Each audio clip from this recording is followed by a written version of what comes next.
I'm your guide.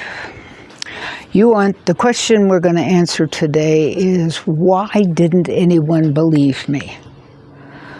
Well, nobody wants to believe you. That's the first reason. Nobody wants to believe that anyone hurt you like that. Rape. That's a harm. That's a hurt. Especially if you knew the person. Oh, surely if you knew the person, that couldn't have happened. Yeah, it can. I know it can. And there's a lot of reasons why. But I'm going to tell you the reason I got the most peace from. And I'll tell you why that is. Excuse me. It's very difficult to separate the person who was with you then from the person who they were. But I have found that when I do that, I look at him in a different way. Okay, he's dead. The guy who raped me is dead. Been dead for a lot of years. I'm 79 and a half. It happened when I was 15, and it was like yesterday. I swear to you it was. Because of what I went through afterwards, but we can discuss that at another time. The point is, why wouldn't anyone believe you? They wouldn't believe me because I knew him. He was my boyfriend. But he took advantage of my naivete, of my age, etc., etc., etc. I don't want to even go into that. But what I did discover, and it wasn't just a couple decades ago, I discovered this, and it made such a difference in how I look back.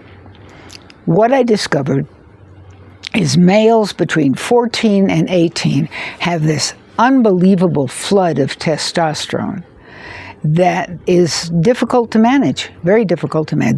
They're teenagers, they're trying to get, they're teenagers, young adults, and they're trying to get to this point where they know who they are, what they want out of life, all these different questions that all of us have gone through right out of high school. And he was out of high school, he was an adult. I believe he was 19, he was either 18 or 19 at the time.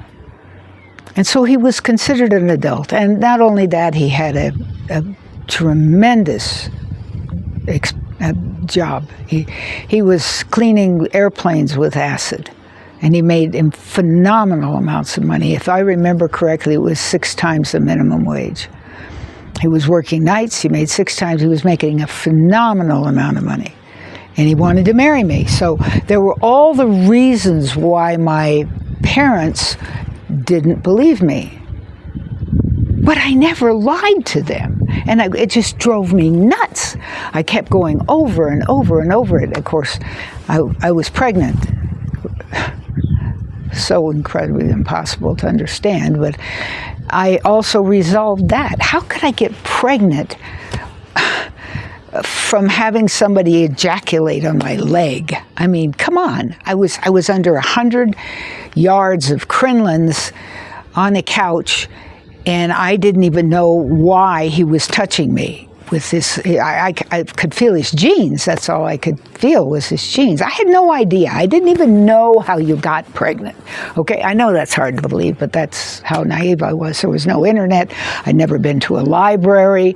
They wouldn't have had it there anyway. You never saw that kind of thing on television. I had no relatives to talk to me about. I was an only child.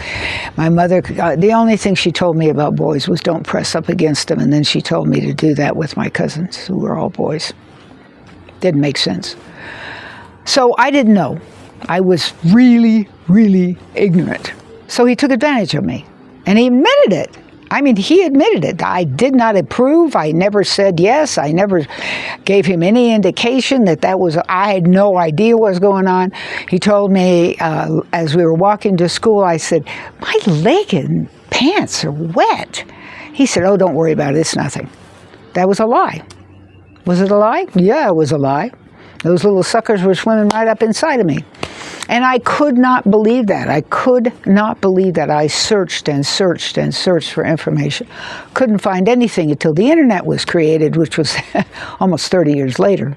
This was 1962. I started using the internet in 1986. It took a long time to get articles that said, yes, young women, girls, children, they are able to be impregnated by swimming sperm.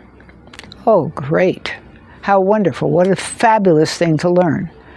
At that point, I mean, it was all these years later that I had, you know what I'm talking about. I had pondered and thought and asked over and over again, why did this happen to me? Why does everybody say I'm lying? Why? And all along, it's the way it happens. And now I can find articles all over the place. Say, sure.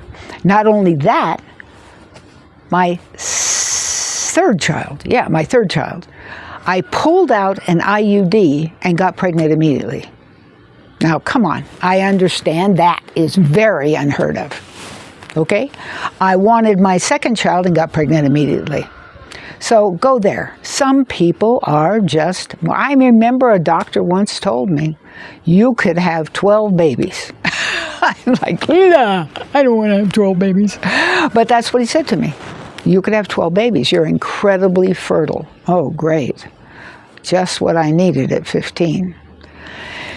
Actually, I didn't need it at 19 either, because I had planned to go to college. My folks had a college fund, but they gave it to my infant when he was older. They saved it for him and gave it to him so that he could spend it and enjoy it, because they didn't believe me. Why did you not believe? There's a zillion reasons that people didn't believe you. They don't want to believe that people would take that advantage of you.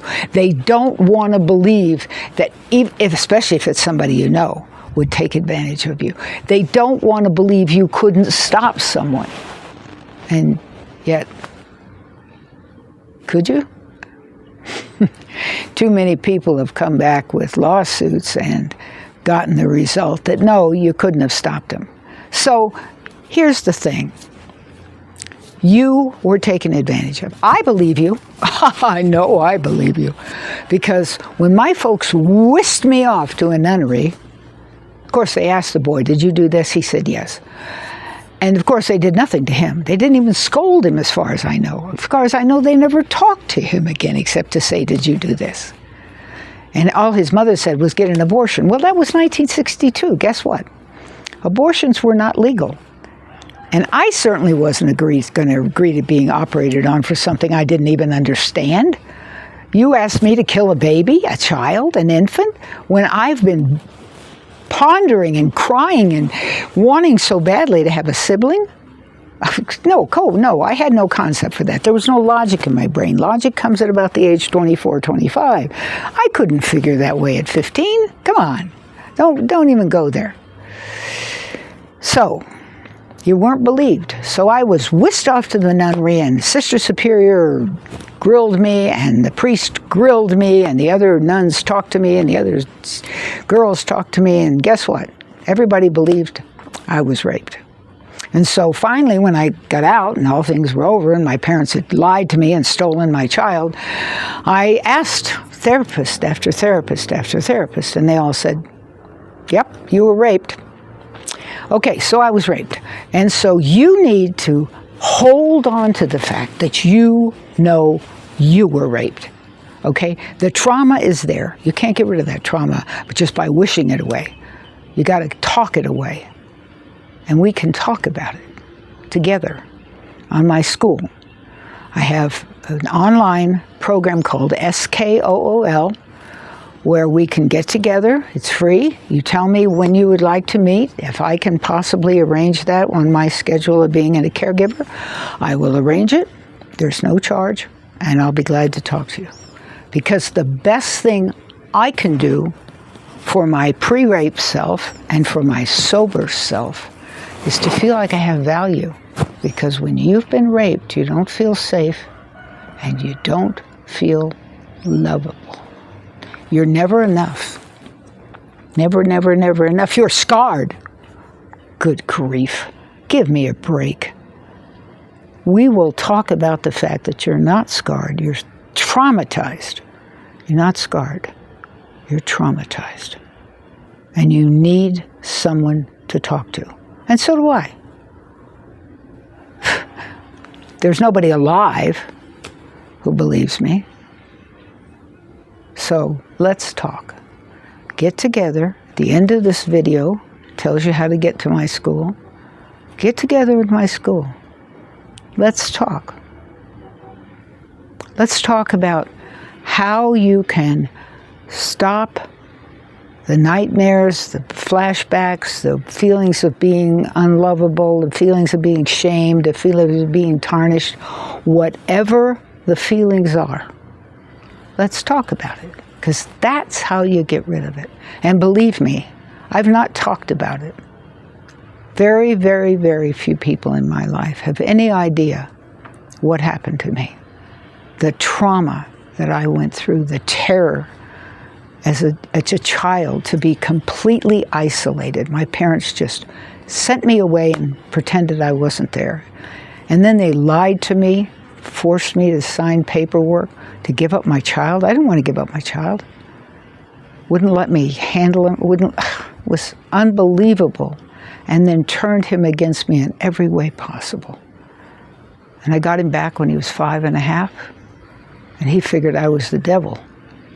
And that's the way it remained. He tried to kill me right after my third and last child was born, threw a hammer at my head. I put my arm up, hit my arm instead. My arm swelled up to twice its normal size. And all the experts looked at my arm and said, you need to get away from him. For one thing, he was much taller and stronger than me. And for another thing, he had a real streak that it wouldn't have bothered him at all to kill me. And he's let me know that since then. So, did I make the right choices? And a lot of times I did. But now, it really doesn't matter. What matters is we get together and we talk about this.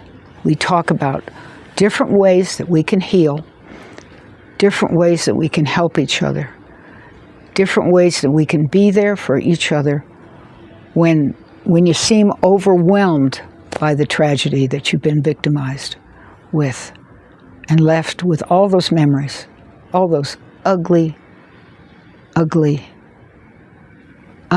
unasked for memories. Okay? So how about it? If you've liked what I've had to say today, then just join me on SKOOL. It's called Summerland, one word, SUMMERLAND, trauma, TRAUMA, caregiver. And one person we're going to care for first is you. SKOOL, SKOOL. You can find it online, but if you wait till the end, you'll see all the information to get into it. Thank you.